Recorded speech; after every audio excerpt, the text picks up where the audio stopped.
What's up, guys? Danny Carlson here on the Actualize Freedom podcast, and today we're talking all about influencer marketing. I know it's something a lot of you guys have been asking about, and it's something that's inherently confusing because it's a fairly new thing, and there's not like the best practices really that well defined in influencer marketing. So I could think of no one better to bring on than seven-figure Amazon seller Anthony Bui Tran. He is not only a seven-figure Amazon seller, but also global director of Zally Imports and co-founder of Seller Tradecraft, teaching sellers the ins and outs of Amazon e-commerce. So welcome to the podcast, Anthony Bui. How's it going, man? It's good. What's up, Danny? So first of all, thank you for having me on the Actualize Freedom podcast. I can't believe it's been over a year since you've had the podcast, so it's been around for a while, and I'm finally glad that, after a year, I finally get to be on it. Yeah, awesome, man. Yeah, I guess in the day and age of internet marketing, 1 year is kind of like an adolescent. It's not a baby anymore. Stuff moves so fast, right? Yeah, exactly. But today I know you guys want to jump into influencer marketing, and I'm just going to give a quick intro on myself a little bit more, and so you guys can kind of understand what my background is with influencer marketing and how I got to this point. But I've been an Amazon seller for over 4 years now. I think I can officially say over 4 years, which like blows my mind. Never thought I would be selling on Amazon this long. I did start with, retail arbitrage, online arbitrage, wholesale, and I always found private label to be the mecca. And that's what I've been doing for the last 3 years, which is private label. And when it comes to like private label, I think it is one of the best business models to sell on Amazon. But one of the problems that we do have is how do we get more sales, right? How do we get more profit? And that's where influencer marketing has been a very interesting avenue for me to go down, right? Because when you send sales is determined by, say, traffic times conversions, right? And that's how you get sales. When you work with influencer marketing, you get more traffic, and you also get warmer conversions, right? So that increases your sales overall and sends like really good, like positive points to Amazon, in my opinion. And once I started experimenting with influencer marketing, I just have seen like an evergreen flow of outside traffic. And the way I've done that is through like YouTube. And then first of all, Danny, should we jump into like what is influencer marketing and why you should be doing it? And then we'll kind of jump into the rest. Yeah, absolutely. It's something that a lot of people, almost everyone I've talked to, knows that they should be doing influencer marketing, but there's a lot of confusion surrounding, how does that actually work? Like, are you just DMing people on Instagram and YouTube, just like offering them money? Are you offering them product? There's so many different people saying different things out there. Maybe just give us an overview of the structure of how influencer marketing typically works for e-commerce. Yeah, so there's a lot of different ways to go about it, right? But for me, I've been focusing on the return on time when it comes to influencer marketing, because I don't do it, I don't have a dedicated team to doing it full time. I do have a VA that like focuses on it, does a couple hours for it like once a month or so. And the way we decided to go about it is we only focus on YouTube influencers, and that YouTube influencers work for our niche too. So you do have to do your research on your niche and see where it is that your community hangs out. One of the channels that my community hangs out is YouTube. They also hang out on Instagram and Facebook. But the thing with Facebook and Instagram, what I don't like when it comes to influencer marketing is that it's very fast, is the best way to put about it, right? So what I mean by that is that YouTube is evergreen. So when I go on YouTube, I don't mind watching a video that is 3 months old, 6 months old, a year old, or 2 years old, even as long as it's super relevant to what I'm searching for, right? When it comes to like Facebook and Instagram, how often do you see like something that is older than like 72 hours when you're scrolling on your feed? You usually don't, right? Everything on Facebook and Instagram is like very real time. And that's what makes it difficult to have a consistent flow of influencer marketing on those platforms, in my opinion. And you really need a more dedicated staff if you're going to use like those channels. Does that make sense, Danny? Yeah, so from my understanding, Facebook and Instagram are like a one night stand, and YouTube is like a long term relationship, is basically what you're saying.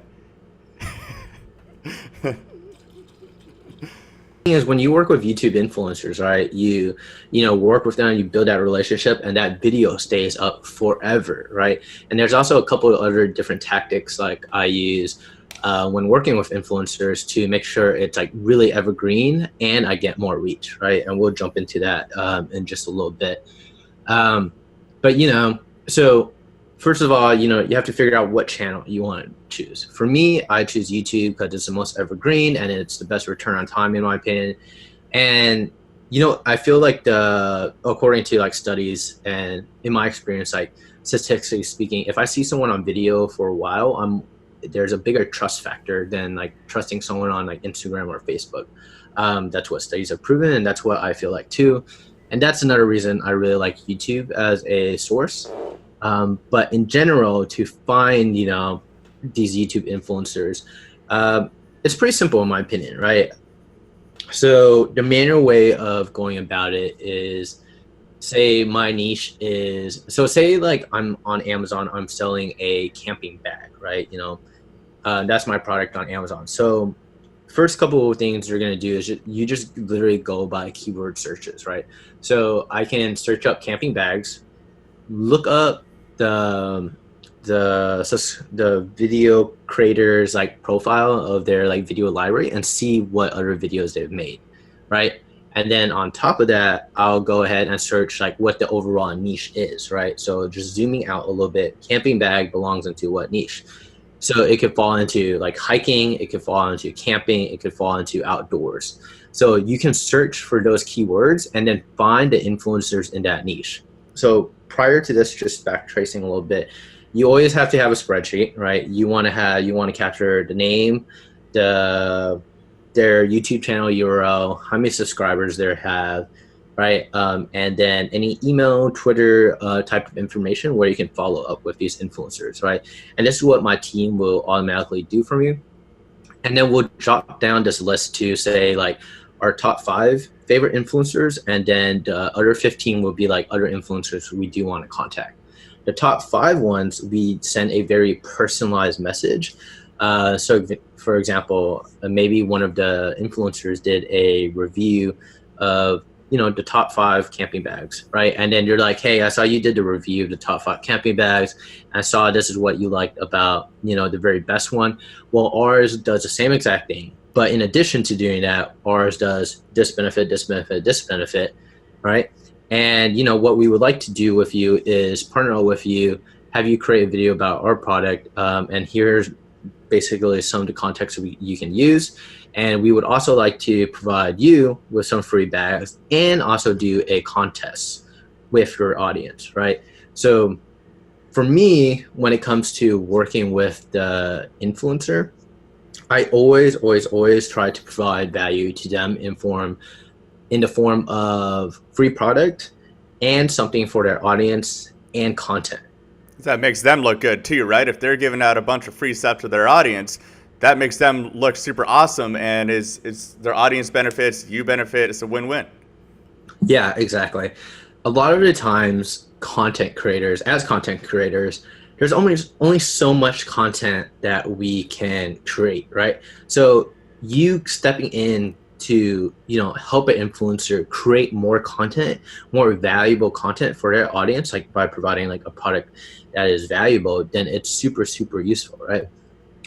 So in terms of like the different type of videos that you can ask them to make, so one is like an unboxing video, 2 is like a tutorial video, depending on what kind of product it is. Maybe you have like a kitchen product or so. I don't know if you really need a tutorial product on how to use a camping bag. Here's the zipper, unzip it, but for different niches, you'll need a tutorial video can be really helpful. So say example, it's like an electronic product, like a crock pot or something, or, an Instant Pot, then a tutorial for that is going to be really useful. And how many situations are you trying to get, like how much control over what they're making are you trying to do? Are you trying to be very specific, be like, hey, we want specifically a tutorial video from you that is going over these things, or are you trying to leave it fairly open for them creatively, just based on whatever they think is best for the channel? Yeah, great question, Danny. So I provide suggestions and I just let them do whatever they want. At the end of the day, I just try and make it easy for them, but I really don't want to take the time to outline their entire creative process for them, right? So let them run with it, just provide some ideas, and the more they take ownership of it, the more unique it will be for their audience and more valuable for you at the end of the day. Absolutely. And I just want to backtrack a second as well. I know a lot of people are probably thinking, when you're mentioning manually going in and contacting these people and making spreadsheets and stuff like that, there's a ton of different softwares out there surrounding influencer marketing. I know a lot of them are super garbage, just in personal experience, and a lot of them are just pulling things that you can just do for free yourself. What is your opinion on influencer marketing softwares out there, and do you think that there's one that's good? You know, there's two that like I've used and I do think they're garbage, but they do save some time, to be honest. So the first one I ever used was called, I think it was called Ninja Outreach. I just didn't like paying for it every single month, so I stopped using it. Another one that I have like complimentary access to is Overgrowth by Brian Burt, but like the support is like dead for that software, but he does have a very nice YouTube search functionality in it, where if you search for, say like you search for camping, right, he'll his tool automatically combs all of YouTube for like anyone that's used like the camping keyword like in their title, and automatically shows you like how many subscribers they have, and automatically tries to pull their email that they have on file. So for that purpose, it's been pretty useful, and like I just had to run it once and then I'll just save it and then my team will comb over it every once in a while. And what we do, a more advanced tactic, is to put everyone into a CRM. If you guys aren't familiar with what a CRM it's basically it's super common when they're doing sales, right? Because in sales, there's different stages you take people through before they purchase a product, right? So like say you're at a car dealership, someone books a phone appointment, and then the next stage is to get them in the door. Next stage is to like give them an offer, and next stage is to like follow up. Next stage is follow up. Next stage is follow up. So you do the same thing with the influencer, right? Influencers are busy. The bigger ones get bombarded by people all the time, and they're harder to work with. So you have to follow up consistently with those guys, right? Most of the times, most of the influencers that I've worked with so far my biggest one that I've worked with has like 2 million subscribers. And they weren't hard to contact at all, surprisingly. But most of the guys that I work with have less than like 40,000 subscribers, I would say, that we have done outreach to. And Larry, I follow the same formula that I've been telling you guys about, but I always try to see if I can do a monthly giveaway to their audience, right? I think a lot of people, they build that relationship the first time with their influencers that they work with, and then they run out of ideas to really work with. For me, the easiest ongoing idea is just to provide a monthly giveaway to their audience. I'm like, hey, like I'll give away, X number of products to their audience for free every single month if they like and comment and subscribe to like your video, right? However, under every single one of your YouTube videos, this is what I was talking about, how to get a bigger reach when working with just one influencer, is that you have to put my link as saying like, this is my favorite camping bag, here's the link, right? And I ask them to do that under every single one of their YouTube videos, right? Especially if they're in the camping niche or whatever, then so that way you get more backlinks, that way you get more traffic, right? And that strategy in itself has been like super, super successful for me. So are you asking for them to update all of their existing videos or all of their future videos? Like you say all their videos, you mean literally all of their videos? Yeah, so sometimes they might miss a video or two when they're updating like the old ones. If not, I tell them going forward in your new template that you use for your YouTube views. So every YouTube influencer has like a template they use for their YouTube descriptions. I'm like, add my product link to it. All right. And then a more advanced tactic that I want to jump into, and disclaimer of this is that I'm a co-founder of a software called Pixelfy.me. And what we do is we create super URLs for Amazon sellers. And the way it ties into working with influencers really cool is that before, when I was working with influencers, and if I wanted them to help me rank for, one product, and rank for like this one camping bag, and it's like a blue camping bag, and I wanted them to rank me for the keyword blue camping bag, I would have to give them a static URL, static super URL. Maybe it was a two-step storefront, maybe it was a brand URL, but super URLs change all the time, and some super URLs don't work anymore, right? So now with Pixelfy.me, what I do is I give them one static URL, right? And this URL never changes. However, on the back end of Pixelfy.me within our dashboard system, you can choose what URL it'll redirect them to.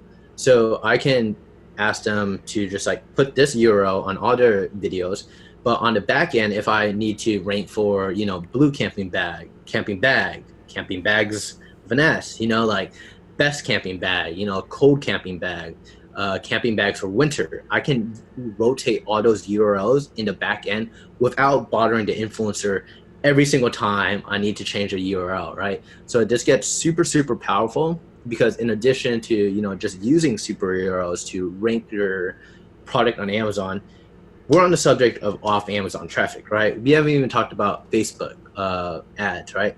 What Pixelfy.me does also allows you to do is anytime someone clicks on that link to go to an Amazon listing, right? We can also add a Facebook pixel to it, right? So we can pixel the user on their way to the Amazon listing. So it's I guess, how do you describe it? It's like, you get two benefits for the price of just one click, right? So one, you're going to get that super URL keyword boost. And then secondly, you're also going to pixel those users. So, for you guys that are more advanced, you guys can run retargeting ads on these users on Facebook to either, get more reviews, to launch more products, to do buy one, get one free offers, to do whatever it is you want, right? But as long as you're building that asset of the Facebook pixel, training that pixel, then you can do that. But basically, that's how I use Pixelfy.me with the influencers that I work with on YouTube. Does that make sense to you, Danny?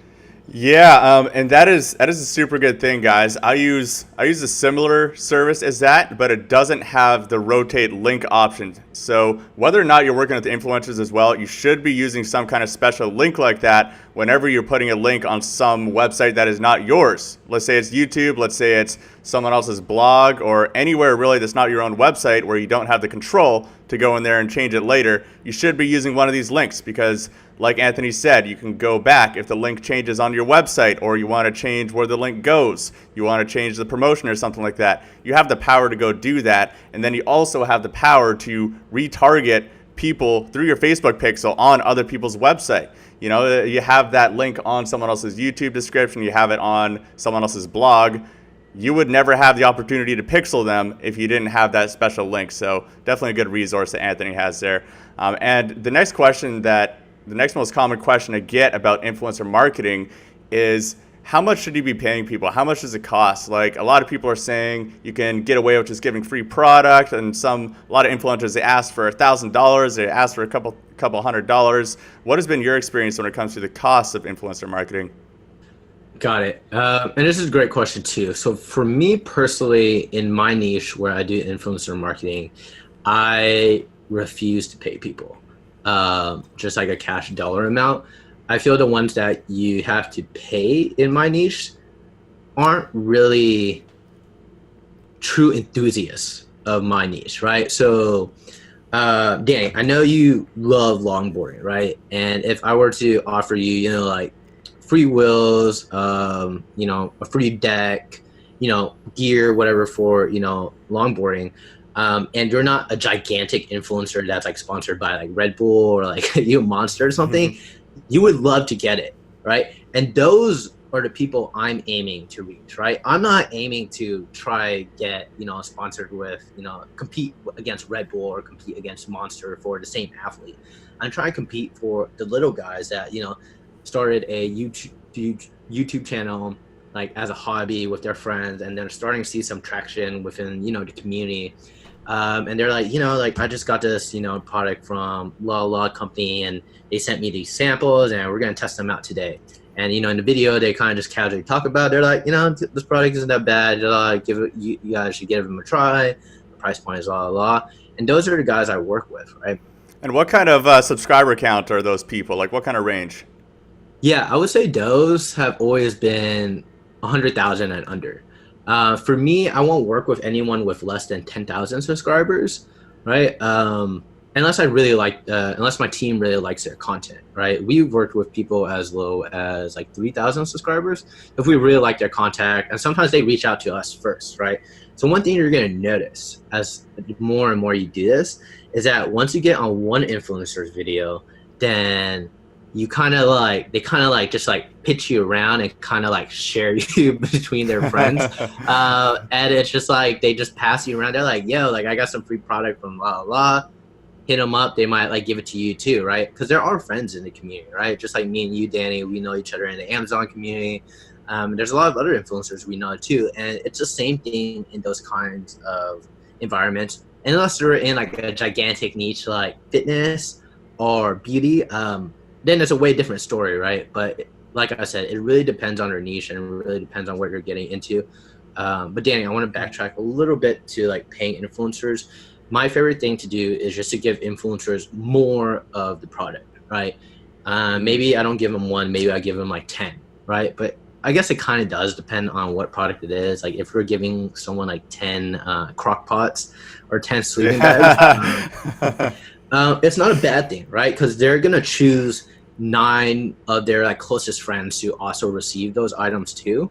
And you're going to make the influencer just feel good about, being able to give their friends and family off of something like they're really proud of to be a part of, right? They're really proud to be part of, the influencer community of like an outdoor, the outdoor space. The outdoor crockpot cooking niche there. They're all going to go camping together and all cook crockpot. It's going to be amazing. Basically, yeah, so that's just how influencer marketing works, right? And the goal with influencer marketing is to get the word of mouth going, right? Word of mouth is the best type of referral you can get. Word of mouth marketing is the best, and it's the hardest one to measure, but it's the most valuable in my opinion. And that's kind of like how I get started. To add on to that too is you definitely do have to know your numbers, okay? And what I mean by that is you need to understand the price you sell the item for, the cogs of the products, the Amazon fees, and over time you need to track, how many sales you get per day from the different influencers. So depending on how you approach it, you can also give the influencers a special coupon link, right? From yours. So you know how you can generate coupon links for like 10% off in your Amazon seller account? You can generate special ones with special names and then run the reports in your Amazon Seller Central under the promotions report. And you can see how many, different coupons get used by different influencers. And over time, you see which influencers provide the most, traffic or sales to you, right? And then you want to double down with those users. In addition to that, what I also track, because like I told you, I don't like giving away free product or money to influencers, but I do like giving away free product, right? So I'll have a monthly contest giveaway budget per influencer, right? So I'll budget maybe like $100 worth of product to each influencer to give away every single month, right? $100 isn't worth that much for my niche in the long run of that product, and I'm more than happy to give that, because that allows him to give at least like 50 of my product in that niche. And sometimes he does like all 50, sometimes he does it to like 10 people, but he'll just like do different things on like their YouTube or Instagram. It's like, all right, subscribe this, and he'll give this free product. He just sends us the address and we just like send it out for him. And it's like a really nice working relationship because he's giving away so much of our product, and we're talking to him on a consistent basis. It just feels like we're always on the back of his mind. And whenever he's like, yo, if you guys are looking for a camping bag, you need to get Anthony's camping bag, you know? And that's just how it works. And that's what I see in working best in my experience. And that's what I seen success with. And that's what some of my students have seen success with too.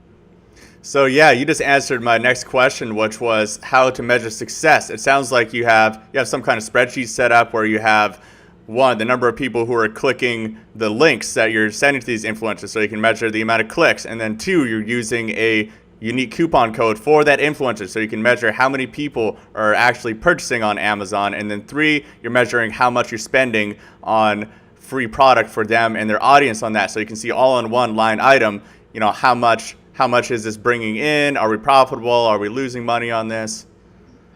Yeah, exactly. So what I want to go ahead and do is I actually have a slide and I have the Google Sheets breakdown for you, and I'm more than happy for you to like share this all with your audience and everything, Danny. Oh, absolutely. Yeah, that would be amazing. Okay, cool.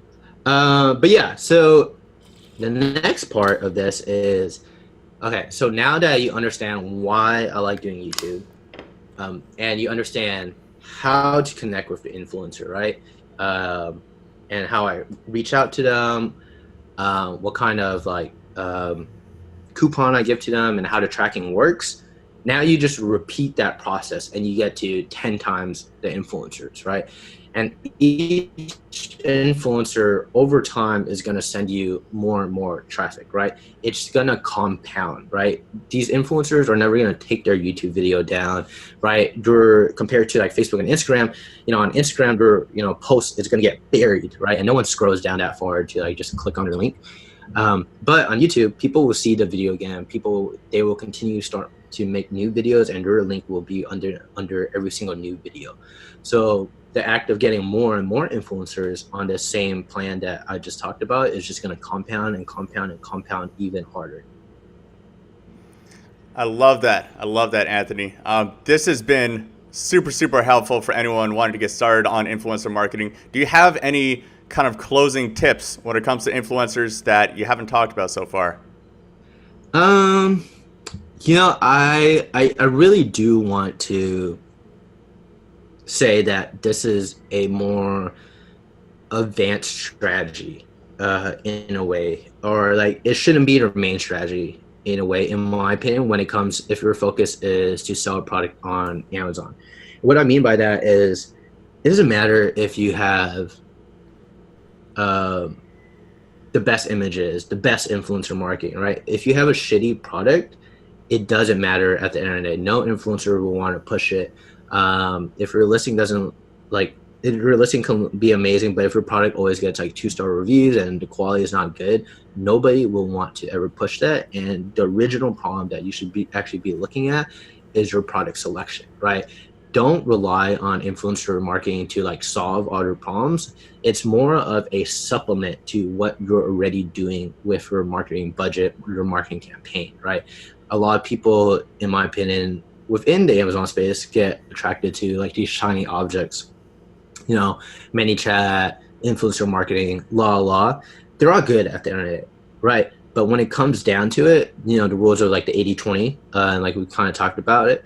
If your product isn't killing it on Amazon already and you haven't fully optimized on Amazon, you're wasting time by like trying to do influencer marketing when, like running PPC on, Amazon is going to have a way bigger effect right away and it's faster to do than trying to figure out influencer marketing. So my best tip, to you guys at the end of the day is make sure, you maxed out all of your resources on Amazon before you jump and try to do influencer marketing. I know it sounds cool, but that's just the truth. Okay. Yeah, and like I would just mirror exactly what Anthony said. It can be a little bit of a tough nut to crack when you're starting out, just sending a lot of messages, not getting a response from a lot of these influencers. You send out 20 messages and get 3 responses sometimes. Maybe you need to switch up your tactics a little bit. Maybe you got to reach out to just more people. And then it's going to take time to gain any traction with that too, right? You get one influencer and they put out one first video, it's not going to just instantly send a bunch of traffic to your Amazon listing. Like Anthony said, it's going to take some time. So don't get caught dead in the water by making influencer marketing your number one marketing strategy to start out, because it will take some time and investment to get it going. Well, awesome, Anthony. This has been super great having you on here. I know people are going to be taking out golden nuggets for this one for a long time. And you mentioned a spreadsheet is going to be available for people to download for them to keep track of the influencers and the profitability and stuff like that. Where can people find that?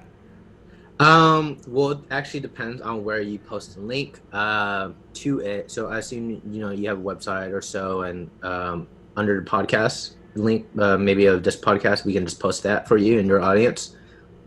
Okay, perfect. Yeah, I'll put that on the blog page, kenjiroi.com/blog. You'll see Anthony's interview there. Or if you're watching this video on YouTube, I'll just put the link down there for you guys. So Anthony, you've been super great here. Where can people find you online? I know you have the Seller Tradecraft, where you have a bunch of really good videos all about Amazon selling. Yeah, so sellertradecraft.com is our main website. Seller Tradecraft on YouTube is where you're going to find most of my free content. But I think the most valuable resource we have is the Seller Tradecraft public Facebook group. While there's over like 30,000 members in there, we do make a huge effort and attempt to make sure like everyone's questions are answered to the best degree that we can. And we even have support staff that we just train just to help people within that group. So come check us out in the Seller Tradecraft Facebook group. And Danny will go ahead and have all those links for us. But thank you, Danny, for having me on the podcast. Heck yeah, Anthony. Cheers, and we'll chat soon. See ya.